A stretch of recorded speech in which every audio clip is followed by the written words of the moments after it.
Kids Place Live. And Tori, I've got a question for you. Have you ever had something in your house that was put somewhere and then sort of forgotten about, and it was in a place that wasn't convenient or a place where this thing belonged, but maybe you and Dan the Ham and Nall the dog just kind of kept going around it and stepping around it, and soon it just became a fixture there and you kind of forgot about it? Have you ever had anything like that? Or maybe even in your city or your neighborhood where you live, there's something there that you just, everyone walks past and doesn't belong there, but you just all sort of start to accept it? We do have one of those in my neighborhood because one day, what do you call it? Like a manhole. Water was pouring out of a manhole. I guess it had rained a lot. Some kind of water pipe somewhere underground had burst. And this manhole was just pouring out water. And it took the city, like the people in charge of fixing these things, it took them 3 days to come out and deal with it. So in the meantime, the neighbors kind of all got together and put up like cones or chairs like around it so that people didn't, like, so we all knew it was there, nobody drove over it. And eventually, because it was taking so long for this huge water problem to get fixed, someone made a sign for it called, you know, the neighborhood waterfall.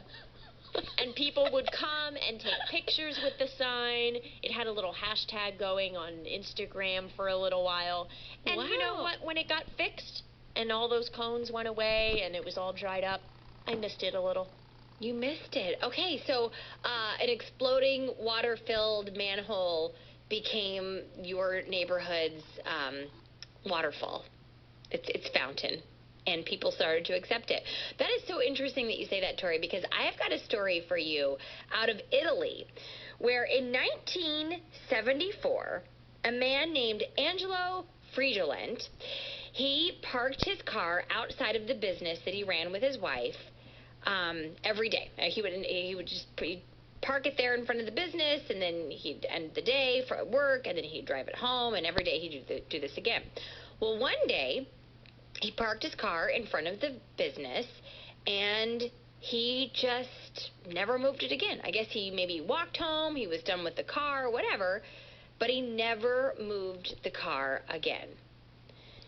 Fast forward to 2001, Angelo is now 94 years old, and guess what, Tori?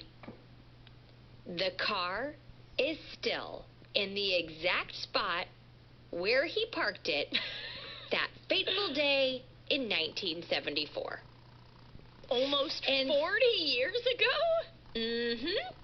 And so, over time, it's... Oh, my gosh, 50 years almost ago. 50 years ago, yeah. Oh, man.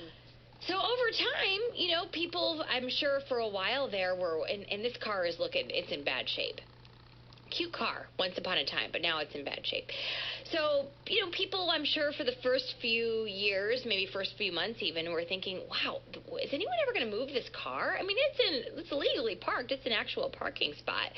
But, years went by, and slowly people started to accept and even enjoy the fact that this old car was still in the same parking spot. And then it's kind of become a local landmark, sort of like your geyser of a manhole. It became a landmark, and tourists who would visit this town would stop and take photos of themselves with this car, and they would upload them to social media. And now the car is at risk. Oh, by the way, it's got 4 flat tires at this point. Probably comes as no surprise. So now there is a plan in this town to remove the parking spot where this car is parked, along with 3 other parking spots along the side of this street where the car is parked.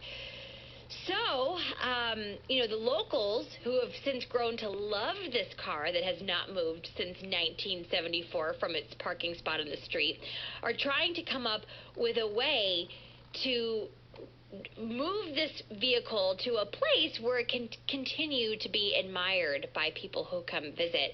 And the original owner, Angelo, 94 years old, still alive, really has been pleased with the attention that his car has received over the decades and wants to see this admiration of it continue.